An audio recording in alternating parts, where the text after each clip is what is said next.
Thanks for that. Steve, you talked about there being needing an impetus to get the industry to move on skills for maintenance and servicing electric vehicles, and obviously our hope is very much that that impetus isn't somebody getting killed by not knowing what they're doing. What is the industry doing, what's IMI doing to bring the rest of the industry on board as to the dangers that you pointed out, the differences between high voltage electric and petrol and diesel vehicles and so on, and what has been the response?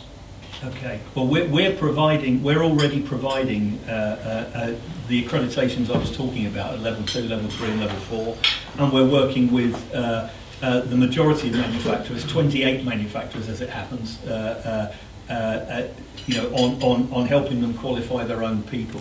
But they don't have a responsibility, certainly currently, for anybody who doesn't work within their franchise networks.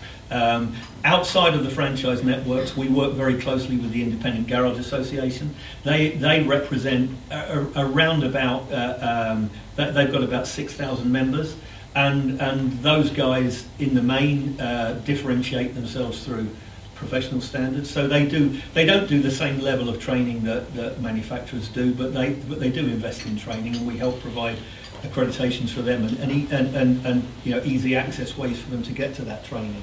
But there's this vast industry out there of people who, many of whom we don't even know. As I said, there'll be people who turn up at your house and service your car on the driveway.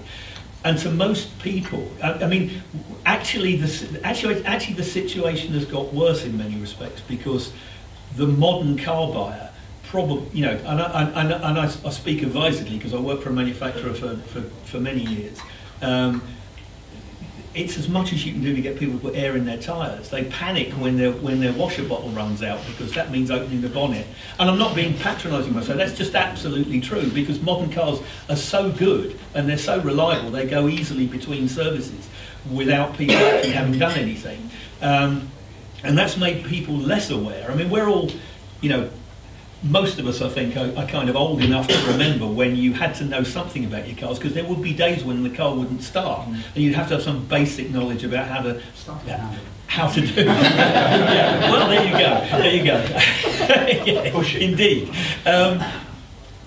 But people aren't like that anymore, and to most people, a car is a car is a car. So the fact that it's completely different under the bonnet will be something that's not clear to them, because they don't know what's under the bonnet anyway. And so they won't think twice about, the chap down the road isn't. Most people shop on convenience and price, and I understand that, because there is no means by which they can differentiate between price and value. I'm quite certain that there are a lot of people who end up spending a lot more money with somebody cheap because they end up getting the job done 3 or 4 times, whereas they could have spent a bit more with somebody qualified and got the job done once. But as I said, there isn't that information out there. Nobody asks how qualified the person is. And is the industry being receptive? Obviously, you talked about different sections of the industry, some more regulated than others. Is there a receptiveness to the message that you're giving out there? Well, everything we have is voluntary so far. So we have a voluntary license to practice. That dates back to 2006, when the industry, when the automotive retail was challenged by the Office of Fair Trading to get its house in order, threat of a super complaint. 2 things were put in place. There was a garage code, which is still there, called Motor Codes, that's run by a subsidiary of the SMMT, and there was the voluntary license to practice, which was initially called Automotive Technician Accreditation, which we run, and it's still in place. And as I've said, we have around 40,000 people on the professional register, but that's a pretty small number.